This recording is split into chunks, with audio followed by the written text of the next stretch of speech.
Hello everyone, welcome to MCQs for Judiciary Exams. Question number 1.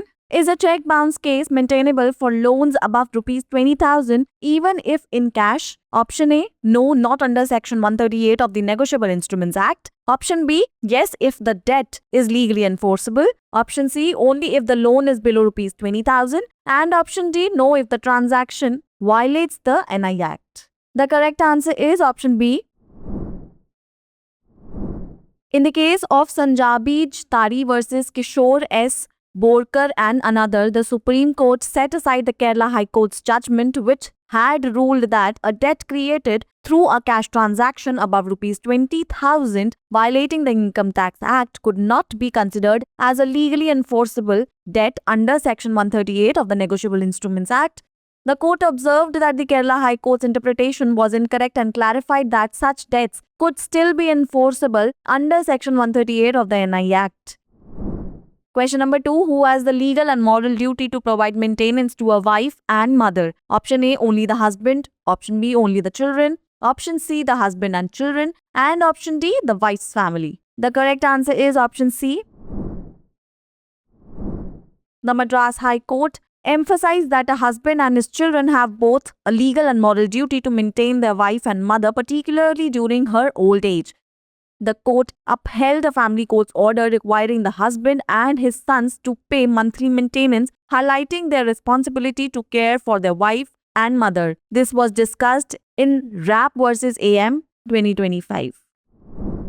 Question number 3. The right of audience under the Indian Constitution given to the Attorney General of India in the performance of his or her duties is the right relating to option A, appearance in courts, option B, appearance before the House of Parliament, option C, appearance before the Cabinet for legal issues, and option D, appearance before the President of India. The correct answer is option C.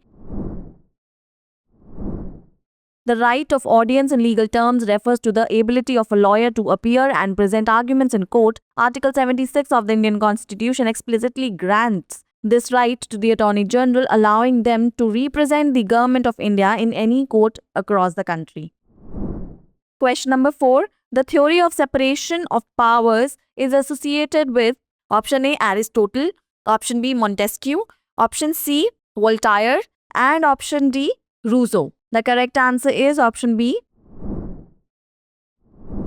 The theory of separation of powers, where the legislative, executive, and judicial branches of government are kept separate to prevent any one branch from becoming too powerful, is most closely associated with the French philosopher Montesquieu, who outlined this concept in his book named as The Spirit of Laws. Question number 5. Section 170 of the Indian Contract Act deals with option A, general lien, option B, particular lien, option C, wharfinger lien, and option D, broker's lien. The correct answer is option B.